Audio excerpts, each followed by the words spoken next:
রাষ্ট্রপতি কিন্তু তিন বাহিনীর প্রধান, সর্বাধিনায়ক, সরি, উনি সর্বাধিনায়ক সশস্ত্র বাহিনীর।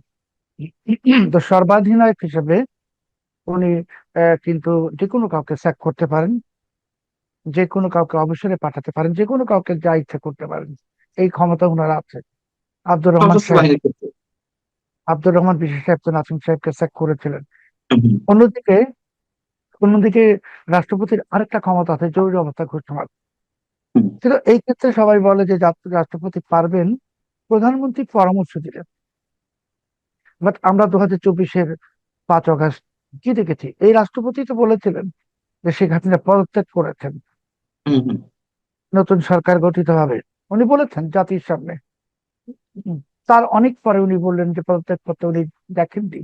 তো এই রাষ্ট্রপতি যদি জাতিকে ভাষণ দিয়ে বলতেন যে প্রধানমন্ত্রী তাকে অনুরোধ করায়, তিনি সংসদ ভেঙে দিয়েছেন, তখন তো এটা আমরা বিশ্বাসই করতাম, যেটা 2024-এও করেছিলাম।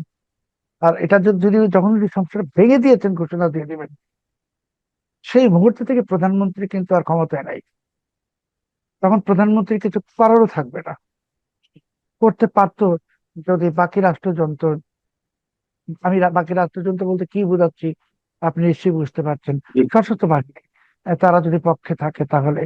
তো এখন বাংলাদেশের মানুষ মানে বিএনপির লোকেরা, বিশেষ করে জামাত ঘরানার লোকেরা, তারা কিন্তু এই সাংবিধানিক দুটি শীর্ষ পদের দিকে আঙুল তুলে বারবার।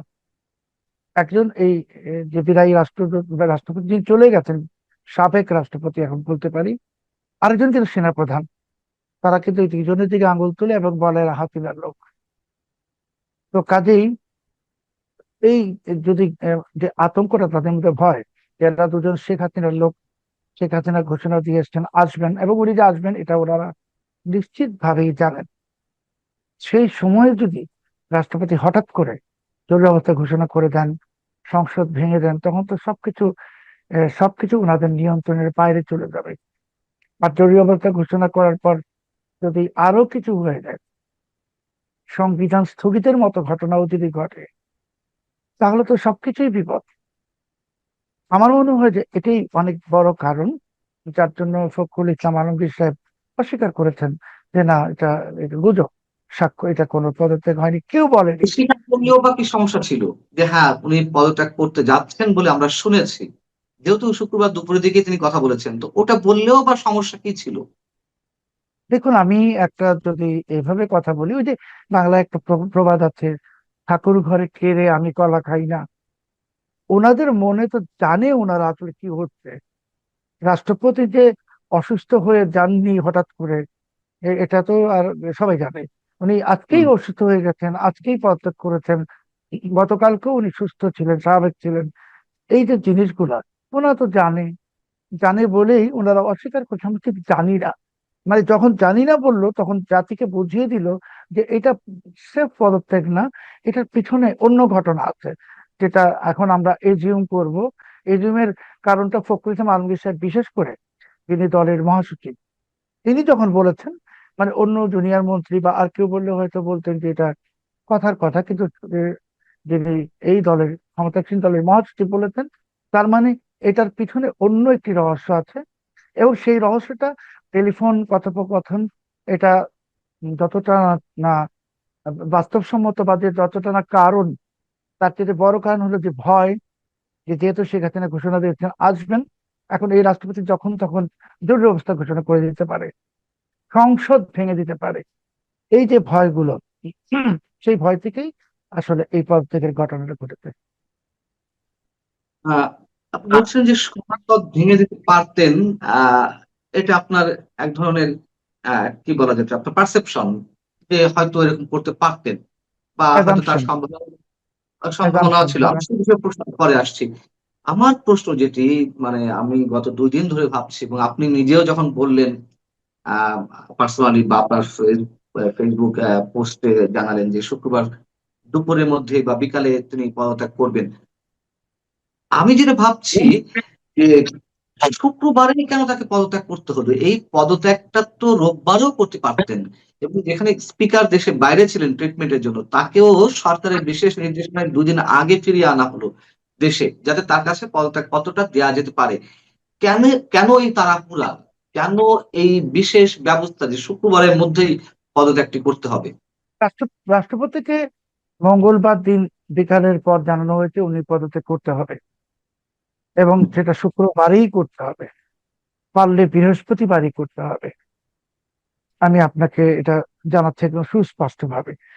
হুম, এবং যেহেতু স্পিকার ছিলেন না, স্পিকারকে তাড়াহুড়ো করে নিয়ে আসা হয়েছে ব্যাংকক থেকে, এবং এই রাষ্ট্রপতিকে আর ওনারা নিরাপদ মনে করছিলেন না।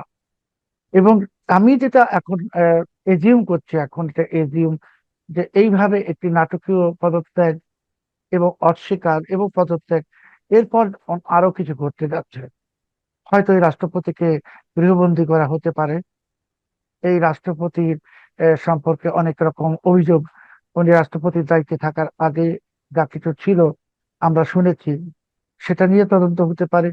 মানে এখন এটা, এই উনি যে সাবেক রাষ্ট্রপতি মোহাম্মদ শাহাবুদ্দিন, তিনি এখন একজন আওয়ামী লীগের নেতা, আওয়ামী লীগের একজন অত্যন্ত বলিষ্ঠ বা প্রমিনেন্ট নেতা, এটা তো বাস্তবতা। এবং উনি এই যে টেলিফোন যদি করে থাকেন আহ, সাবেক প্রধানমন্ত্রীকে, তাহলে নিশ্চিত জানতে পারেন, নিশ্চিত ভাবে জানেন যে উনি গুলশানের বাড়িতে যাওয়ার পর ওনাকে হাউস অ্যারেস্ট করা হবে, ওনার সঙ্গে কাউকে যোগাযোগ করতে দেওয়া হবে না, এবং ওনার বিরুদ্ধে তদন্ত হবে। এটা এই কারণে যে এটা একটা বার্তা সবার জন্য, যারা হাসিনা পন্থী তাদের জন্য বার্তা। সেটা বেসামরিক এবং সামরিক প্রশাসনেও যারা আছেন হাসিনার প্রতি সিম্প্যাথেটিক, সহানুভূতিশীল, তাদের জন্য একটা বার্তা যে এরকম কিছু করলে কঠোর ব্যবস্থা নেওয়া হবে। কোনটার কথা বলছেন? আমি বলেছি যে রাষ্ট্রপতিকে যদি টেলিফোন কথোপকথনের কারণেই আচ্ছা, সরানো হয়ে থাকে, বুঝতে পারছি। তাহলে এর ফলশ্রুতিতে এখন তার বিরুদ্ধে অনেক কঠোর ব্যবস্থা নেওয়া হবে। এই বার্তা দেওয়ার জন্য সকল সামরিক বেসামরিক পদে যারা আছেন, যারা শেখ হাসিনার প্রতি সিম্প্যাথেটিক, সহানুভূতিশীল, তাদের জন্য এই বার্তা যে শেখ হাসিনার প্রতি কোনো সহানুভূতি দেখালে বা এই ধরনের কোনো কিছু করলে তার পরিণতিতে এইরকম ব্যবস্থা নেওয়া হবে। তাহলে শুক্রবারের মধ্যে পদত্যাগের বিষয়টা শুধুই আর বিলম্ব না করা বা আর রিস্ক না নেওয়া, এটি নাকি এর মধ্যে না, আর কোনো কারণ আছে? আর কোনো কারণ নাই। কারণ যদি স্পিকার মহোদয় বাংলাদেশে উপস্থিত না থাকতেন, তাহলে এই রাষ্ট্রপতি তো ইচ্ছা করলে বুধবারেও পদত্যাগ করতে পারতেন। বুধবারে পদত্যাগ করলে স্পিকারের যে শারীরিক চেক আপ, যেটার জন্য উনি গিয়েছিলেন ব্যাংককে, সেটা সম্পূর্ণই হয়েছে বৃহস্পতিবার। ওটা সম্পূর্ণ না করে ওনার ফেরা সম্ভব ছিল না। আর উনি দেশে না থাকলে কিন্তু ডেপুটি স্পিকারের কাছে রিজাইন দিতে পারতেন রাষ্ট্রপতি। তবে সেই ক্ষেত্রে ভারপ্রাপ্ত প্রেসিডেন্ট কে হতেন? Deputy speaker. তো একজনকে 2 দিনের জন্য ডেপুটি স্পিকারকে ভারপ্রাপ্ত প্রেসিডেন্ট বানিয়ে আবার একদিন পরে জি। স্পিকারকে, আর এই রাষ্ট্রপতির কাছে একেবারে নিরাপদ মনে করেনি বিএনপি, এই জন্য রাষ্ট্রপতিকে সরানো হয়েছে। আর আমি অনুষ্ঠান শেষ করার আগে আরেকটা কথা বলবো, যে যখন জামাত জেনে গেল সোমবার রাতেই যে এই শাহাবুদ্দিন সাহেবকে সরানো হবে, এটা কিন্তু জামাত অনেক আগে জেনে গেছে। কারণ রাষ্ট্রযন্ত্রে তো জামাতের লোকেরা সবাই আছে বিভিন্ন প্রমিনেন্ট জায়গায়। তখনই কিন্তু জামাতের যারা সোশ্যাল মিডিয়া ইনফ্লুয়েন্সার, তাদেরকে দিয়ে চাউর করে দেওয়া হলো যে রাষ্ট্রপতি এ মাসেই পদত্যাগ করবেন, এবং একজন আমলার নাম নিয়ে আসলো সাথে। ওই আমলাকে, ওই আমলা হলো ইউনূসের লোক। ওটা একটা মেটিকুলার প্লট ছিল। ওই আমলাকে যদি অ্যাক্টিং প্রেসিডেন্ট বানানো হতো বা যেত, তাহলে একটি মেটিকুলাস প্লট ছিল জামাত এবং ইউনূসের। বাট সেটা ব্যর্থ হয়ে গেছে হাফিজ সাহেব অ্যাক্টিং প্রেসিডেন্ট হওয়াতে। এখন আমরা অপেক্ষায় থাকবো, সেপ্টেম্বরে নির্বাচন হবে, সেখানে একজন নারী আন্তর্জাতিক ভাবে খ্যাতিসম্পন্ন, তিনি বিএনপির মনোনয়ন পাচ্ছেন, তিনি প্রেসিডেন্ট হবেন। এটাই একদম নিশ্চিত। মানে আপনি কি আইরিন খানের কথা বলছেন, জাতিসংঘের যিনি বিশেষ দূত হিসেবে মাত্র 2 দিন আগেই নিয়োগপ্রাপ্ত হয়েছেন?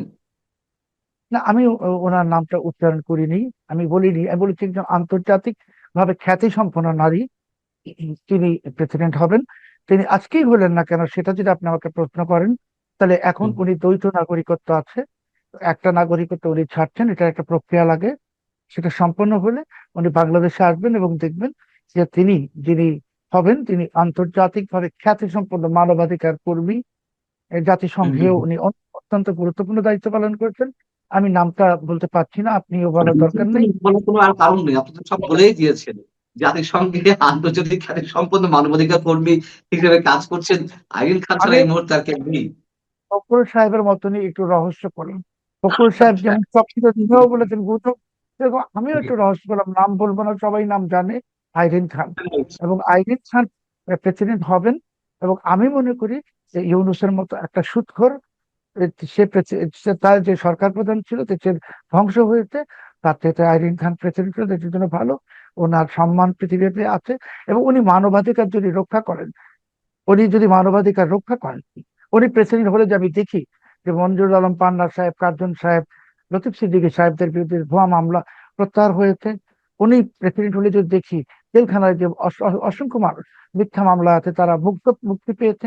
উনি প্রেসিডেন্ট হলে আমি যদি দেখি ভুয়া হত্যা মামলাগুলো সব বাতিল হয়ে গেছে, তাহলে তো আমি একজন নাগরিক হিসেবে ভীষণ খুশি হব। এবং আইরিন খান ওনার যে জীবনের এত বড় একটা অর্জন, একজন মানবাধিকার কর্মী হিসেবে, আমার মনে হয় না যে উনি ইউনূসের মতো সেই ক্যারিয়ারটাকে ধ্বংস করে দিবেন উল্টো পথে হেঁটে। কাজেই এটা উনি যদি হন, আমাদের দেশের জন্য আশীর্বাদ, এবং মানবাধিকারের জন্য আরো বেশি আশীর্বাদ। তবে উনি যেন মানবাধিকার রক্ষা করেন, বাক স্বাধীনতা নিশ্চিত করেন, এবং তিনি যেন একজন প্রকৃত অর্থে একজন স্টেটসম্যান হিসেবে দায়িত্ব পালন করেন। এটা আমাদের প্রত্যাশা, এটা যদি উনি করেন আমরা সবাই খুশি হব। আপনি কি মোটামুটি নিশ্চিত যে আইরিন খানই প্রেসিডেন্ট হচ্ছেন? মানে আমি তো মঙ্গলবার পোস্ট দিয়েছিলাম যে আজকে জি। রাষ্ট্রপতি পদত্যাগ করবেন। তো আমি তো নিশ্চিত হয়ে দিয়েছিলাম, এবং আজকেই তো উনি পদত্যাগ করেছেন। কেউই তো আজকের দিনটা নিশ্চিতভাবে কেউ বলতে পারেনি, সবাই বলেছে শনিবার, রবিবার ইত্যাদি। আমি তো বলেছি মঙ্গলবার জুমার নামাজের পর উনি পদত্যাগ করেছেন। আজকে আমি বলছি বাংলাদেশের পরবর্তী প্রেসিডেন্ট আরিফ খান। অনেকে তো আবার বলছেন যে ডক্টর ইউনূস আমাদের এগিয়ে আছেন। তা অনেকেই মানে কারা, অনেকেই মানে ওই ইউনূসের বটবাহিনী, বা ইউনূসের পক্ষে যারা গুজব ছড়ায়, বা ইউনূসের পক্ষের যে কিছু ইনফ্লুয়েন্সার যারা আছে তারা। ইউনূস সে সাথে আইরিন খানের কোনো তুলনাই হয় না। ইউনূস হলো একটা সুৎখর লোক। আর তাছাড়া 18 মাসে ইউনূস একদম বর্জ্য পদার্থে পরিণত হয়েছে। মার্কিনেরা যেমন হামিদ কারজাইকে, আশরাফ ঘানিকে টয়লেট পেপারের মতো ছুঁড়ে ফেলেছে, ইউনূসকেও ছুঁড়ে ফেলেছে। ইউনূসের আর কোনো ভবিষ্যৎ নাই। এটা যারা বলে ইউনূসকে এখন মানে কৃত্রিম ভাবে জীবিত রাখার একটা প্রচেষ্টা, সেটা ব্যর্থ হবে। আইরিন খানের সামনে, মানবাধিকার কর্মী আইরিন খানের সামনে ইউনূসের কোনো স্থান নাই। আরেকটা কথা শেষ করি বলে, যে হুম। যেই কারণে শাহাবুদ্দিন সাহেবকে সরিয়ে দেওয়া হলো, হুম, সেটাই, সেই কারণে ইউনূসকে প্রেসিডেন্ট বানাবে কি বিএনপি সরকার বিদায় হওয়ার জন্য? ইউনূস তো ক্ষমতা প্রেসিডেন্ট হতে পারলে সবকিছু করে তছনছ করে বিএনপি সরকারকে এই সংসদ ভেঙে দিয়ে সবকিছু করেছে, বিপ্লবী সরকার প্রতিষ্ঠা করবে।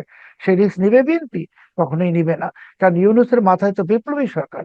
ইউনূস তো বাংলাদেশের অধিপতি হতে চায়, এটা তো বিএনপি অ্যালাউ করবে না। কাজে ইউনূস চ্যাপ্টার ইজ ক্লোজ। এখন যারা বলে তারা ইউনূসের টাকা খেয়েছে, ইউনূসের 18 মাসে, এবং ইউনূসের টাকায় এখনো চলে, তারা এগুলো বলে।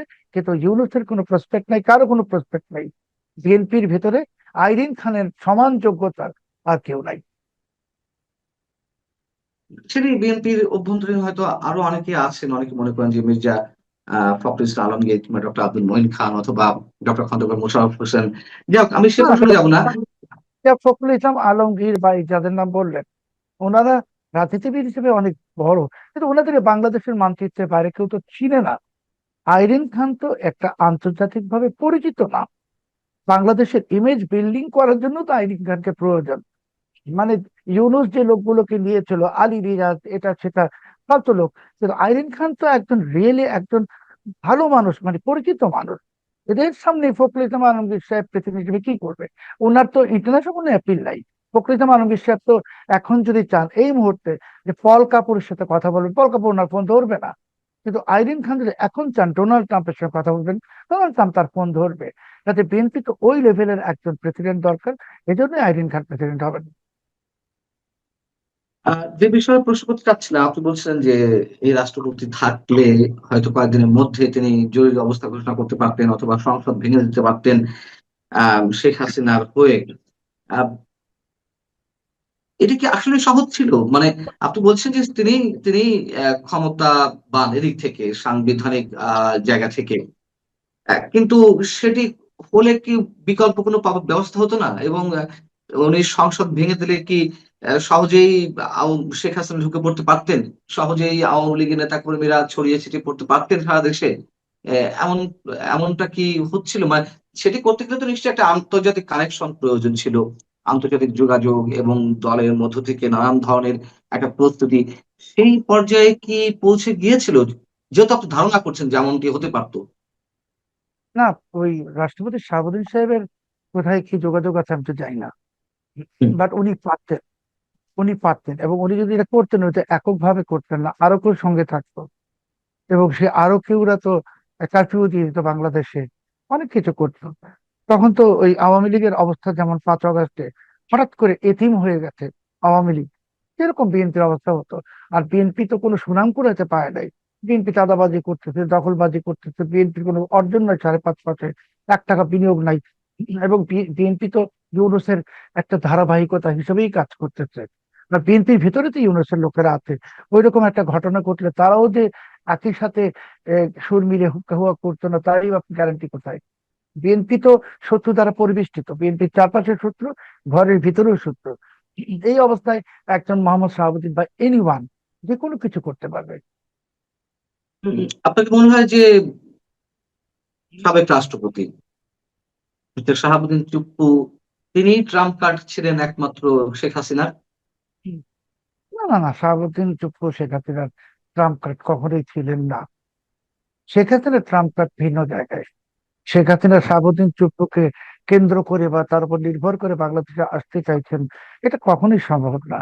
শেখ হাসিনার ইন্টারন্যাশনাল কানেকশন আছে, শেখ হাসিনা সেগুলো ঠিকঠাক করেই আসবেন। আর 29 তারিখ তো সার্জিও গুরু আসছেন বাংলাদেশে, উনি আসুন, আসলে দেখুন উনি কি বলে। বলার পর আরো কিছু পরিষ্কার হবে।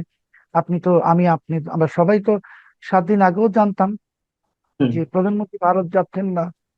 একটি বিতর্কিত পত্রিকা তো রিপোর্টও করেছিল। তো প্রধানমন্ত্রীকে তো এর আগে নরেন্দ্র মোদী দাওয়াত দিয়েছিলেন, আমন্ত্রণ জানিয়েছিলেন, তখন তো সরকারের পক্ষ থেকে কিছু বলা হয়নি।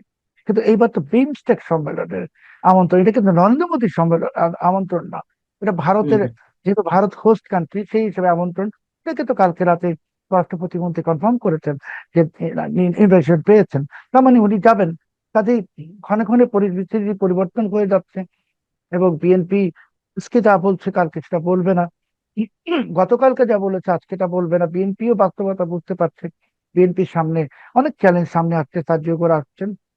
চীনের অনেকগুলো ইস্যু তিনি তুলে ধরবেন, দাবি করবেন চীনের সঙ্গে যে চুক্তিগুলো হয়েছে সব বাতিল করতে হবে। পাশাপাশি সবচেয়ে খারাপ যে চ্যালেঞ্জটা এই গভর্নমেন্টের জন্য আসছে, খারাপ মানে আমি খারাপ শব্দটা ভুল বলেছি, কঠিন চ্যালেঞ্জ, যে সৌদি হুম, আরব কিন্তু এই আগামী সপ্তাহে ইসরায়েলকে স্বীকৃতি দিবে। সৌদি আরব, পাকিস্তানও দিবে। এই দুই দেশ দিয়ে দিলে বাংলাদেশের উপর তো স্বীকৃতির চাপ আসবেই এবং নিশ্চিত আসবে। তখন তারেক রহমান সাহেব যদি স্বীকৃতিতে অস্বীকৃতি জানান, তাহলে মার্কিন যুক্তরাষ্ট্র এক ধরনের অ্যাকশন নেবে।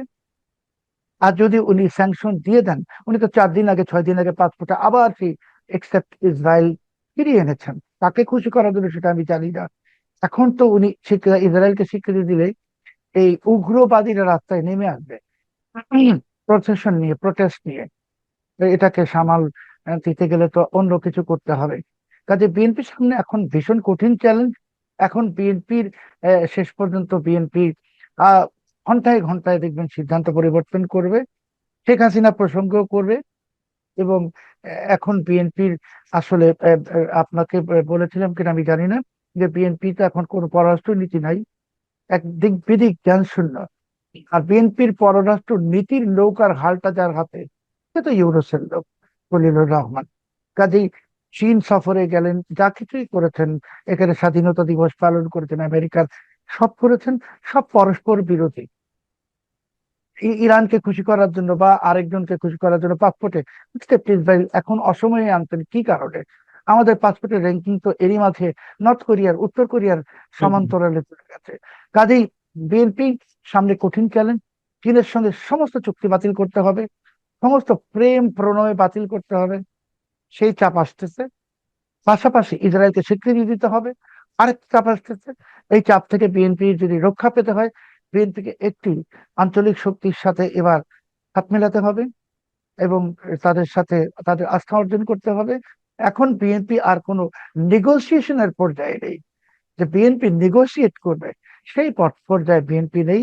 এখন বিএনপিকে সার্ভাইভেলের প্রশ্ন, বাঁচাও, সেই জায়গায় যেতে হবে। আর সার্জিওগোর যে ছবিটা আপনি যদি লক্ষ্য করে থাকেন বিমস্টেকে, যে গ্রুপ ফটো, এটাকে ফটো সেশন হয়েছে, কোনো মিটিং টিটিং হয় নাই। যে হুমায়ুন কবির, খলিলুর রহমান, মার্কো রুবিও এবং সার্জিও গোরের যে ছবিটা, ফটো সেশন, এই ফটো সেশনে তো খলিলুর রহমান একটা চমৎকার ভাবে ইউনুসের একটা পদ্ধতি অবলম্বন করছেন। ফটো সেশন হলেই মিটিং হয়েছে, ফটো সেশন মানে মিটিং না। দ্বিতীয় হলো যে আপনি সেখানে চারজনের ছবি দেখুন, কার্যকরের চেহারাটা দেখুন, সে এই তিনজনের দিকে তাকায়ও নি, অন্যদিকে তাকিয়েছে রাগান্বিত বোধ নিয়ে। তার মানে কার্যকর একটি কঠিন বার্তা নিয়ে আসছে। আর আমি আপনাকে আরেকটা of the record, of the record না, আমরা তো এটা অনুষ্ঠান করছি, কাজে অন রেকর্ড একটা ইনফরমেশন দিচ্ছি, যে ঢাকার ওয়েস্টার্ন হোটেলে কিন্তু মার্কিন কূটনীতিকরা, মানে কূটনীতিক পাসপোর্টধারী মার্কিনরা ঘন ঘন আসা যাওয়া করছেন। আজকেও চারজন এসেছেন ওয়েস্টিন, আমার কাছে সুনির্দিষ্ট তথ্য আছে পাসপোর্ট নাম্বার সহ। ওনারা এত ঘন ঘন বাংলাদেশে কেন আসছেন? কূটনীতিক কিন্তু, ওনারা কিন্তু কোনো গবেষক না বা এমনকি সামরিক কর্মকর্তাও না, কূটনীতিক। কূটনীতিক মানে স্টেট ডিপার্টমেন্ট। এরা জি। আসছেন, আজকেও আসছেন, আজকেও আসছেন, আবার পরশু আসবেন। এই যে ঘন ঘন আসছেন, এগুলা কিন্তু হলো যে চীনের সাথে যে প্রেম প্রণয়, এগুলার কারণে এই রিয়াকশন গুলো। এখন জি। সেপ্টেম্বরে প্রধানমন্ত্রী ইন্ডিয়াতে যাবেন বলেছেন। যদি উনি অগস্ট মাসেই চলে যান, আমি একটু অবাক হব না। কারণ এখন বিএনপি কে একটি মিত্র খুঁজতে হবে আঞ্চলিক। আরেকটা জিনিস, বিএনপির এখন সামনে যে দুটো বড় চ্যালেঞ্জ মোকাবেলা করে, শাহাবুদ্দিন চুপ্পু সাহেব তো এখন সাবেক হয়ে গেছেন, এটার কোনো সমস্যা নাই। সমস্যা যেটা, চীনের সাথে সমস্ত চুক্তি বাতিল করতে হবে, সেই শর্ত আসছে ওয়াশিংটন থেকে। ইসরায়েলকে স্বীকৃতি দিতে হবে, সেই শর্ত আসছে। এর একটাও অবজ্ঞা করার সাহস, শক্তি বলবো না, সাহস বিএনপি সরকারের নাই। মানে বিএনপি কে ডু আর ডাইতে যেতে হবে বিএনপি কে। আপনি তো, বিএনপি তো বলেছেন প্রকাশ্যে ঘোষণা দিয়ে যে আপনারা আমেরিকার তো স্বাধীনতা দিবস পালন করেছেন, করেছেন না? বাংলাদেশের সংসদে যে আমেরিকান ককাত করেছেন, করেছেন তো আমেরিকার স্বার্থ দেখার জন্য। তা আপনারা স্বঘোষিত আমেরিকার দাস। এখন আমেরিকা হুকুম করবে যে ইসরায়েলকে স্বীকৃতি দাও, আমেরিকা হুকুম করবে চীনের সাথে সমস্ত চুক্তি বাতিল করে এবং করতে হবে। আমি সবশেষ পর্যায়ে জানতে চাই ছোট করে যে আপনার কি মনে হয় শেখ হাসিনা যে ফিরে আসার ঘোষণা দিয়েছেন যে কোনো প্রতিকূল পরিস্থিতির মধ্যেও, তিনি যদি সত্যি সত্যি এই ইচ্ছা পোষণ করে থাকেন, সেক্ষেত্রে তার এই মুহূর্তে ফিরে আসাটা আরেকটু জটিল হলো, মানে শাহাবুদ্দিন চুপ্পু সাহেব পদত্যাগের মধ্য দিয়ে। শেখ হাসিনা যে ঘোষণা দিয়েছেন, আপনি বলছেন প্রতিকূল পরিস্থিতি, আর আমি যদি বলি শেখ হাসিনা জানেন তিনি অনুকূল পরিস্থিতিতেই বাংলাদেশে আসবেন। দ্বিতীয় হলো, সেই এক- অনুপস্থিতির জন্য হয়তো হয়তো তার আগে থেকে মনোনীত করা রাষ্ট্রপতি টিকে ছিলেন বা টিকে থাকবেন, এমনও একটি অংশ হতে পারতো সেই অনুকূল পরিবেশে, সেটি তো আর রইলো না। একজন শাহাবুদ্দিন চুপ্পুর উপর ভরসা করে শেখ হাসিনা এত বড় ঘোষণা দিয়েছেন। ওনার নিশ্চয়ই। রাজনৈতিক জীবনে, ওনার রাজনৈতিক জীবনে সবচেয়ে বড় জুয়াটা খেলেছেন, ওইটা কল্পনাও করা উচিত না। শেখ হাসিনা ফিরে আসার জন্য কোনো শাহাবুদ্দিন চুপ্পুর প্রয়োজন নাই। শেখ হাসিনা আসবেন তার নিজস্ব শক্তিতে, এবং ঠিক সময় আসবেন, এবং তখন ওনার জন্য অনুকূল পরিস্থিতি থাকবে। আমাদের রাজনীতি কিন্তু আসলে খুব একটা সরল সহজ হয়ে যায় না। আহ মহামান্য রাষ্ট্রপতি পদত্যাগ করতেই পারেন, কেননা উনি তো রাজনৈতিক ভাবে নিয়োগপ্রাপ্ত রাষ্ট্রপতি। আওয়ামী লীগ হুম। তাকে নিয়োগ করেছিল এবং সেই সময় তিনি আহ এক অনেক ধরনের কথা বলেছেন, যে কথাগুলি শুনলে মনে হবে যে তিনি আওয়ামী লীগ পন্থী। কিন্তু পরবর্তীতে অন্তর্বর্তী সরকারের সময় সংবিধান সুরক্ষার যে শপথ তিনি নিয়েছিলেন, সেই শপথ রক্ষার জন্যই হোক অথবা বৃহৎ রাজনৈতিক কারণেই হোক, দেশকে গণতান্ত্রিক পথে ফিরিয়ে আনার জন্যই হোক, উনি যথেষ্ট সহযোগিতামূলক কাজ করেছেন। এবং তার সহযোগিতা শুধু আমি বলবো না, কিছু কিছু ক্ষেত্রে তার দৃঢ়তার কারণে আহ, নির্বাচনটি হতে পেরেছে এবং নির্বাচন পরবর্তী সময়েও তিনি তার সাংবিধানিক যে দায়িত্ব সেটাই পালন করেছেন। যেমন বিএনপি সরকার সংবিধানের নিয়ম অনুযায়ী তার জন্য যে ভাষণ অনুমোদন করেছে তিনি সেই ভাষণটাই দিয়েছেন, এখানে তার ব্যক্তিগত পছন্দ অপছন্দের বিষয় আসে নাই। তারপরে তার যে অন্যান্য কর্মকাণ্ড সেই সব জায়গাতে তিনি যথেষ্ট পরিমাণে আমার ধারণা যে গণতান্ত্রিক আচরণ করেছেন, সংবিধানের প্রতি বিশ্বস্ত থাকার চেষ্টা করেছেন। আর বিএনপিকেও আমি বলবো যে তারা দেশের স্বার্থেই হোক বা তাদের দলের স্বার্থেই হোক প্রেসিডেন্টকে যথেষ্ট সম্মান দিয়েছে। প্রেসিডেন্টকে তারা ঠিক অসম্মান করে নাই, যেটা ইউনূস সাহেব করেছেন বিভিন্ন সময়। ইউনূস সাহেব তো আমি বলবো যে তিনি যে অন্যায় কিংবা অসম্মানজনক আচরণ করেছেন এটা তো মহামান্য রাষ্ট্রপতি তার সাক্ষাৎকারেই বলেছেন। তাই তিনি যদি এখন পদত্যাগ করেন এটাকে স্বাভাবিক প্রক্রিয়া, ফলে রাষ্ট্রপতি পদত্যাগ করতে পারেন, এটা কোনো অস্বাভাবিক ঘটনা না। তবে এটাকে ঘিরে যে আলোচনাটা হচ্ছে সে আলোচনাটা অস্বাভাবিক। মানুষের মধ্যে নানান ধরনের কথাবার্তা বলছেন, এমনকি পত্রিকাতে এক ধরনের সংবাদ দেওয়া হচ্ছে যে তিনি ফোনে কার সঙ্গে কথা বলেছেন, এটা করেছেন সেটা করেছেন। এই জিনিসগুলি আসলে আমাদেরকে এক ধরনের বিস্মিত করে যে রাষ্ট্রপতি কার সাথে ফোনে কথা বলছেন সেটা যদি গোয়েন্দা সংস্থা বা কেউ যদি জানতেও পারে, এটা এইভাবে প্রকাশ্যে না এনে বরং এইগুলিকে আমি মনে করি যে রাজনৈতিক দল বিএনপি যেহেতু ক্ষমতায় আছে এমন ভাবে বিষয়টা করা উচিত যাতে মনে না হয় যে সরকার কোনো জায়গাতে বিব্রত, দুর্বল অথবা কোনো কারণে তারা তাকে বিশ্বাস করতে পারছেন না। এই জিনিসগুলি মানুষের মধ্যে আস্থা কমিয়ে দেয় সিস্টেমের প্রতি, এবং এটা ক্ষতিকর হয়। এক ধরনের উৎকণ্ঠার মধ্যে মানুষ যখন থাকে তখন না করে বিনিয়োগ, না করে ব্যবসা বাণিজ্য, না করে চাকরি, ভয়ের মধ্যে থাকলে, আতঙ্কের মধ্যে থাকলে, দেশে কি হচ্ছে কি হচ্ছে এরকম অবস্থায় থাকলে বাংলাদেশে তো বিনিয়োগ হবে না, বাংলাদেশে ব্যবসা বাণিজ্য ঠিক মতো দাঁড়াবে না। আপনি যে বলছেন যে পত্রিকায় যে খবরগুলো আসছে পত্রিকার পক্ষ থেকে সেই সংশ্লিষ্ট পত্রিকাগুলো আমি নামই বলি ডেইলি স্টার বা প্রথম আলো। তো ডেইলি স্টার পক্ষ থেকে রাষ্ট্রপতিকে ফোন দেওয়া হয়েছিল, তিনি 2 মিনিট কথা বলেছেন। 2 মিনিটের মধ্যে তিনি যেটা বলেছেন যা কিছু হচ্ছে আমার জন্য অপমানজনক, বিব্রতকর।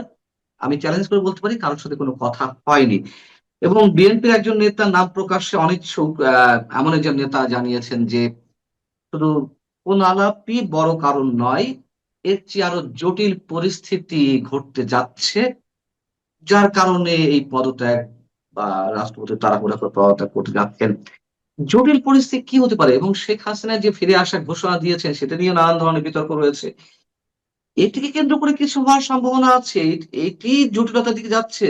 হ্যাঁ, আমার মনে হয় না যে একটা সংবাদ কেউ ফিরে আসবে বা এইসব কারণে আহ প্রেসিডেন্টকে অপসারণের কোনো যৌক্তিক আহ, যৌক্তিক কোনো বিষয় হতে পারে এটা আর কি। কেউ ফিরে আসবে বলেছেন, উনি কি ফিরে এসেছেন? তার ফিরে আসতে গেলে তো কোন একটা প্রক্রিয়ার মধ্যে দিয়ে আসতে হবে, হয় তাকে বর্ডার ক্রস করতে হবে, এবং তিনি নিশ্চয়ই সেটা বেআইনি ভাবে করবেন না, তাই না? উনি তো ঢুকে পড়বেন না পুশব্যাকের মতো।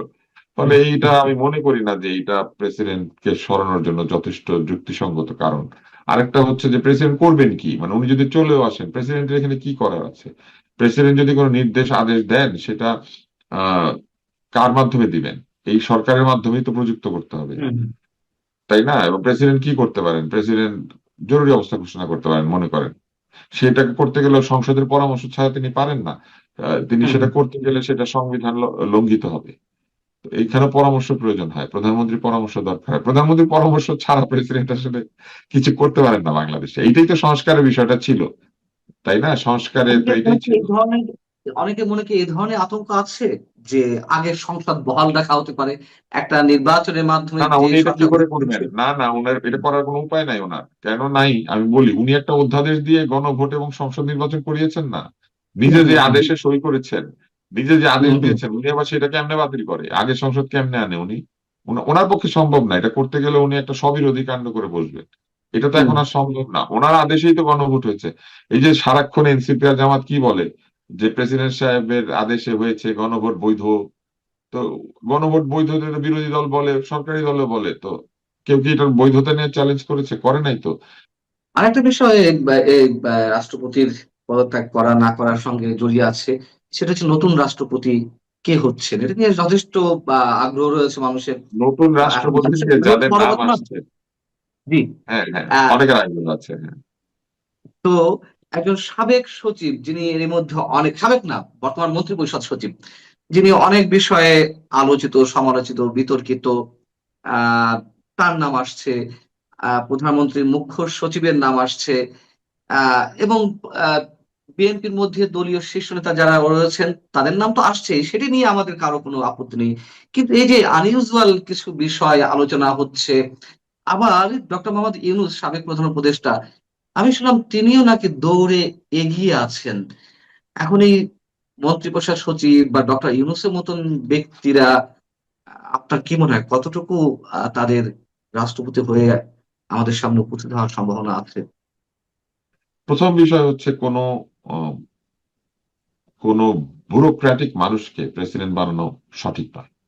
কেননা ব্যুরোক্রেসির লোকেরা কিছুদিন আগেও আদেশ নির্দেশ পালন করেছেন সবার, তাদের জীবন কেটেছে আদেশ নির্দেশ পালন করে।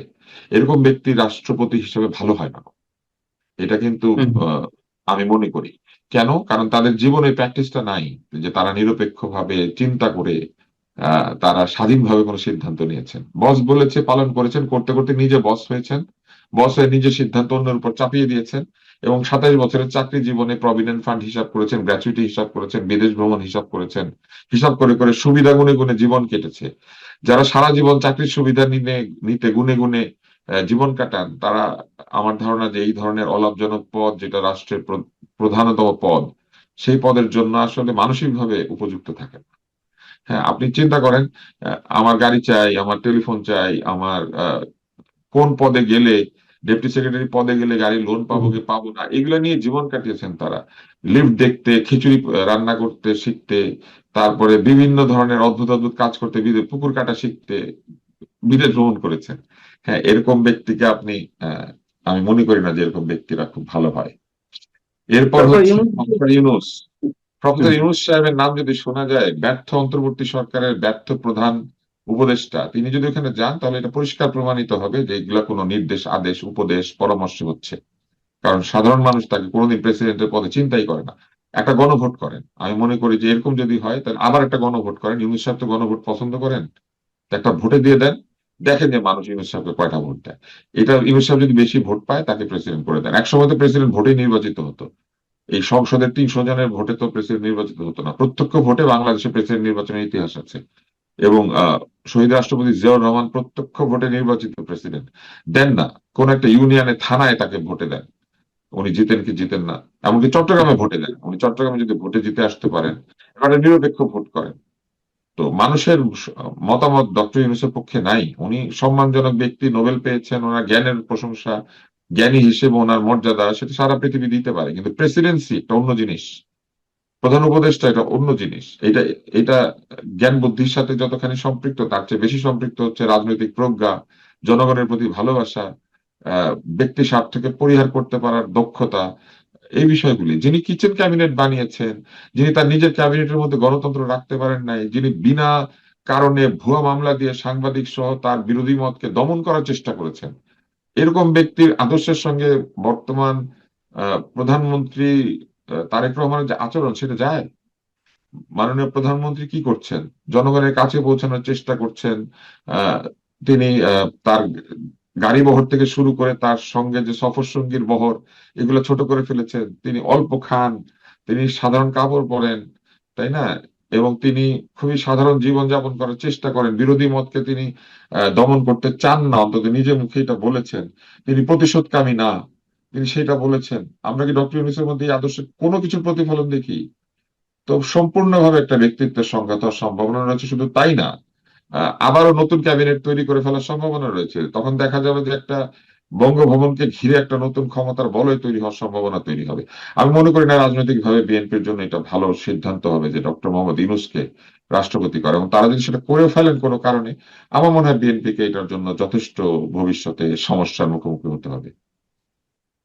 আর সচিব আমি। পর্যায়ের কথা তো আমি বললামই। বিএনপির উচিত, ওই যে ডক্টর ইউনূস যে পদ্ধতি বলেছিলেন না, সার্চ কমিটি করা, সংস্কার হলে যা করতে উনি বলেছিলেন, ওই পদ্ধতিতেই যাক না। ইউনূস সাহেব কিন্তু ওই থিসিস লেখার সময় ঠিক মতো লেখেন, এই জন্যই তিনি ডক্টরেট করতে পেরেছেন। কিন্তু নিজের থিসিস নিজে বিশ্বাস করেন না, তাই না? পাশ করার জন্য থিসিস লেখেন। পৃথিবীতে বহু ফার্স্ট বয় আছে, সব অঙ্ক পারে, কিন্তু যখন নিজের জন্য অঙ্ক করে তখন অঙ্কে ভুল করে, নিজের দিকে সবকিছু নিয়ে নেয়, বানরের পিঠা ভাগ করে। আছে না, বানর কি অঙ্কে খারাপ? বানর কিন্তু অঙ্কে খারাপ না, বানর অঙ্কে ভালো। কিন্তু বানর কি করে পিঠা ভাগ করার সময়? নিজের দিকে পিঠা নিতে থাকে, বুদ্ধি খাটায়। হ্যাঁ, বানর ভালো ছাত্র, কিন্তু ফার্স্ট বয়, সব অঙ্ক পারে, অঙ্ক ভালো পারে দেখে অঙ্কটা করতে পারে। এই জন্য আহ, আমরা কিন্তু মনে করি যে আমরা অনেকেই মনে করি না, শুধু এটা এটা উচিত হবে না যে এই যে সচিব, আমলা, ব্যুরোক্রেসি কিংবা দলীয় ভাবে অত্যন্ত মানে দলকানা এরকম লোককে সেখানে দিলে আমি মনে করি যে সত্যিকার অর্থে যে পরিবর্তনের সূচনা বাংলাদেশ দেখতে চেয়েছিল সেটা হবে না, যেটা এখনো হয় নাই ওইভাবে। আরেকটা হচ্ছে মাননীয় প্রধানমন্ত্রী যে প্রতিশোধকামী নন, তিনি যে মানুষের কাছে যেতে চান, তিনি যে সিম্পল লিভিং পছন্দ করেন, তিনি যে পারিবারিক ব্যক্তি, তার যে সাংস্কৃতিক এক ধরনের ইচ্ছা আছে, সিনেমা দেখেন, গান শোনেন, এই ব্যাপারগুলি যে আমাদেরকে এক ধরনের উৎসাহিত করেছিল, একেবারে উৎসাহে সেই মানে কি বলবো, সেই উৎসাহের আগুনে ছাই চাপা পড়বে, ছাই দেওয়া হবে। আমি শেষ একটি বিষয়ে জানতে চাই, সেটি হচ্ছে যে ওভারঅল জানতে চাইছি, আপনি প্রথমে বলছিলেন যে রাষ্ট্রপতির যে ঘিরে যা কিছু হচ্ছে এগুলো একটু অস্বাভাবিক মনে হচ্ছে।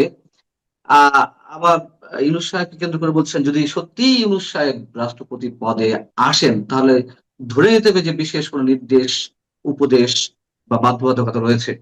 আহ আমি যদি ওভারঅল জানতে চাই যে এবং বিদেশি শক্তির কথা বলছেন যে বাংলাদেশের রাজনীতি বিদেশি শক্তির সাথে নানান ভাবে সম্পৃক্ত থাকে, সব মিলিয়ে সেই বিদেশি শক্তি কি খুব বেশি প্রভাব রাখছে? আমি যদি সরাসরি জিজ্ঞেস করি যে ভারতীয় আধিপত্যবাদ আমরা কেউ চাই না, কোনো আধিপত্যবাদ আমরা চাই না, কিন্তু ভারতীয় আধিপত্যবাদ থেকে বেরিয়ে এসে আমরা মার্কিন আধিপত্যবাদের দিকে ঝুঁকে পড়ছি কিনা।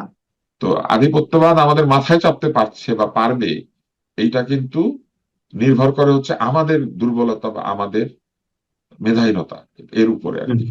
এখন আমি যে প্রশ্নটার মধ্যে ছিলাম যে ইউনূস সাহেব চলে আসলে, ইউনূস সাহেব চলে আসলে কি হবে জানেন?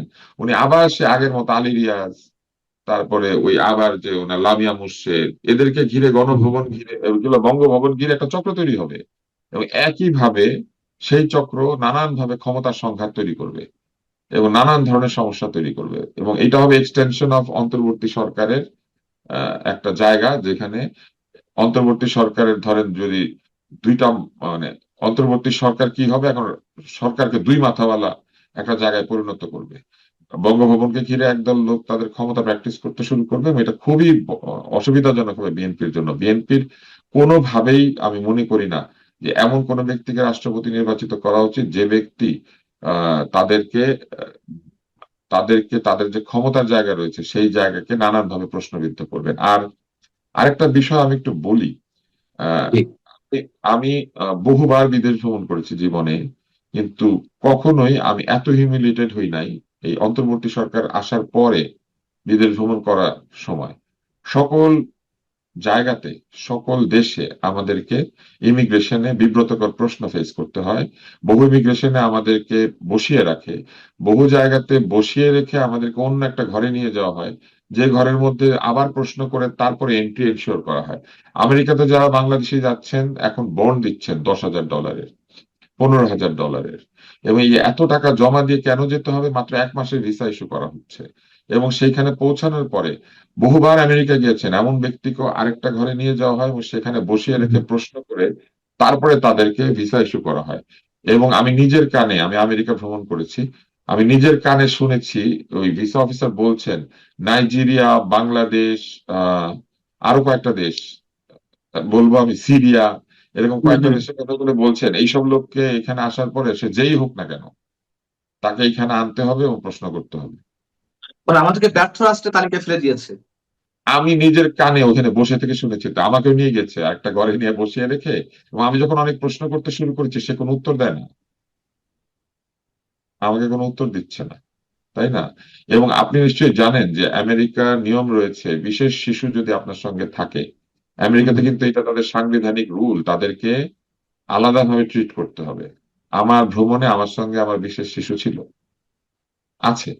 তো সেইরকম একটা অবস্থায় আমাদেরকে বসিয়ে রাখা হচ্ছে, এবং সেই আইনগুলি তারা মানছে না।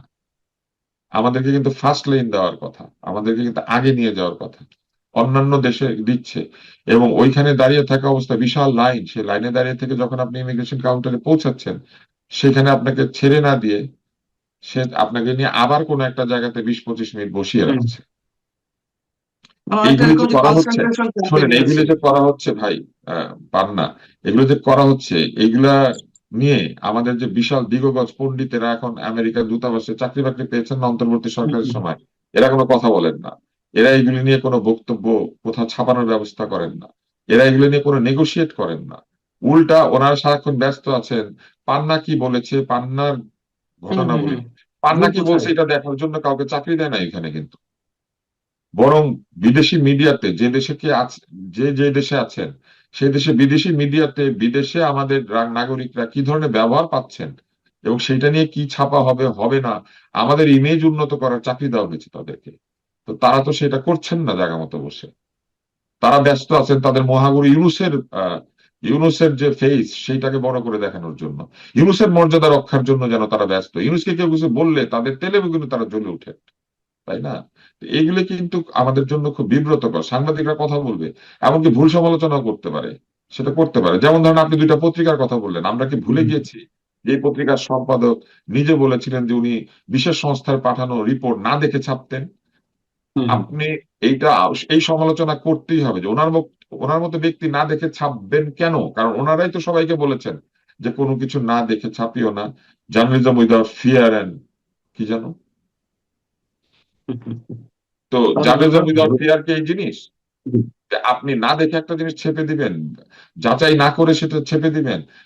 ফেসবুকের মধ্যে কে একটা পোস্ট করেছে ভুল, এইটার জন্য কারো কারো মাথা নষ্ট হয়ে যায়, কেউ কেউ যেন পাগল হয়ে যায় যে উনি একটা পোস্ট করেছেন।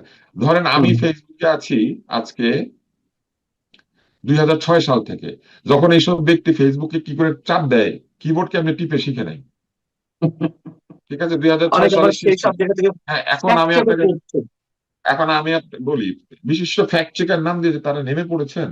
হ্যাঁ, হুম, একটা এই এই এই এত বছরে একটা সংবাদ যেটা আমি বিদ্রুপাত্মক ভাবে, মানে সংবাদ হিসেবে দিই নাই কিন্তু আমি হুম, বিদ্রুপ করেছিলাম।